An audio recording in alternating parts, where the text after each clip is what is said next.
my channel. So let's just go ahead and get started. The first thing you're gonna need is some pure cane sugar. I love this sugar. It's only $1. I get mine from Dollar Tree. You're also going to need 1 whole lemon or 1/4 cup of lemon juice. They're about the same thing. You're also gonna need some measuring cups to measure out your ingredients and just a cute little container to store your wax in when you're not using it. I got mine from Dollar Tree. I think it was like, from Walmart. I think it was like $2. So the first thing you want to do is measure out 2 cups of sugar. So that's what I'm doing here. I'm just gonna measure out 2 cups of sugar, and that's what I like to use.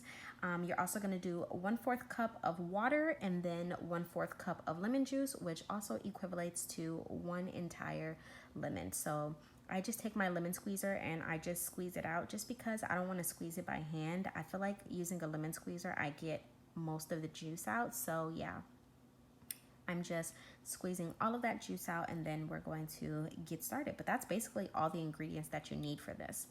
So you want to turn your fire on. I typically like to turn my fire on medium or kind of medium high. You don't really want it too high because you don't want to burn it.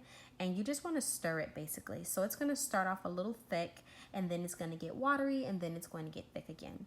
And you just want to stir it until it starts to boil. So once it starts to boil, you'll see this white foam starting to foam on the top, and that means you're doing it right. So you're just going to continue to stir it while it's boiling. And then you want to boil it for about maybe 2 to 7 minutes, between 2 and 7 minutes, and that'll just be until it becomes like a golden brown color, and that's how you'll know that it's done. So I'm basically just stirring it. Most of the work to make your wax comes from stirring, honestly. So you just want to stir it until you get the color that you're desired for.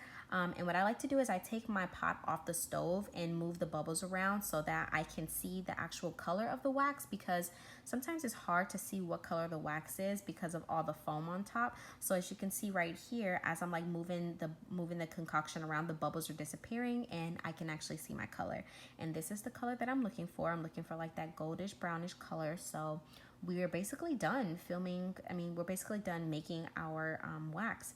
So now you want to take your container, and I love this container because it's clear. I don't know what about it I love, but you just want to pour your wax in there, and just look at that. Like, it just looks so good, and I'm so proud of this. I have been looking up so many different ways on how to do this on YouTube, and I finally found a way that I like doing it, so that's how I do it. And for easy cleanup, to get all of the wax out of the pot, you just want to boil some water mixed with a little bit of soap and just let it come to a boil, and then this is what it'll look like. It'll just rinse right out and it'll just be clean as new. Alrighty guys, so now that I showed you how to use the wax, we're gonna move on so I can show you guys how I wax my face. So the first thing I'm doing is I'm just taking my face brush cleaner and I am just using it dry. And what I'm doing right now is I'm just going all over my face just to get up any of like dead skin and stuff like that I have on my face. So that's pretty much gonna eliminate all the dead skin, break it up so that when we wash our face, it comes off. So that way we don't really have to worry about it when it comes time for waxing.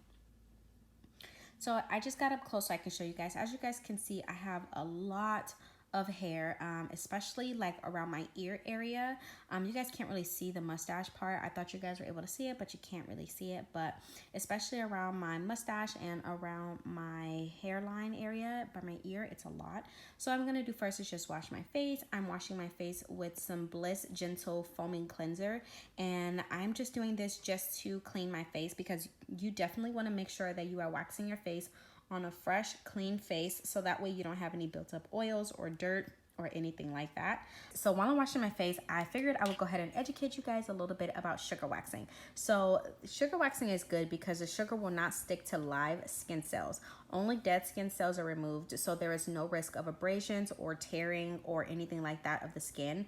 The sugar paste is lukewarm when it's applied, so there's no risk of it like burning your skin or you having to worry about it being too hot. Another thing that's really great is that the sugar is applied against the direction of the hair growth and removed in the natural direction of growth, which results in a less painful hair removal and eliminates hair breakage. The sugaring is also gentle to the point that you can use it if you have very sensitive skin, if you have eczema, or even if you have psoriasis. It's great on the skin. And I love the sugar because it's water-based, so meaning it dissolves with water and it doesn't leave a sticky residue or anything like that on your skin. So yeah, those are some cool tips.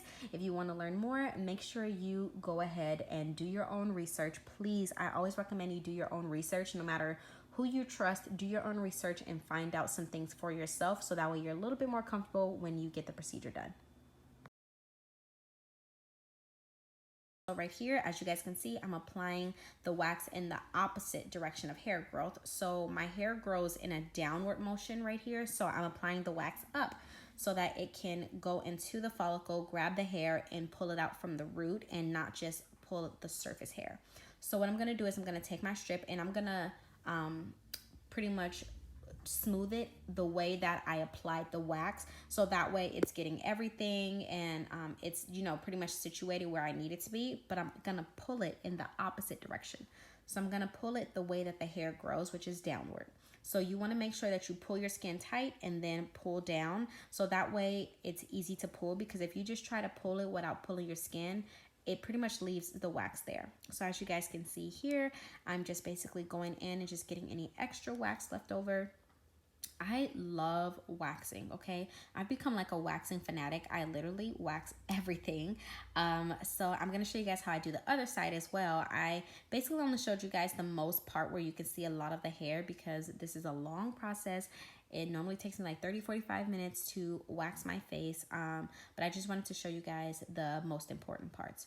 So again, you want to apply that in an upward motion, and then you're gonna pull it the way that the hair grows, which is in a downward motion.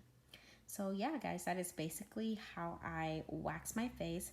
This one right here came off a lot of hair, as you guys can see right there. I was kind of shook. All right, you guys, so here I inserted some pictures and videos of basically what the strips look like after I wax my face. And as you guys can see, this one is from one of the sideburns, and look at how much hair came off my face. Imagine trying to apply makeup over that.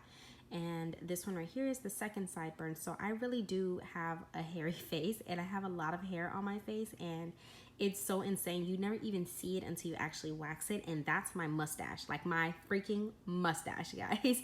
But yeah, that is all for this video. I really hope you guys enjoyed it. As always, don't forget to give this video a huge thumbs up, subscribe before leaving, and I'll see you guys in my next video. Bye.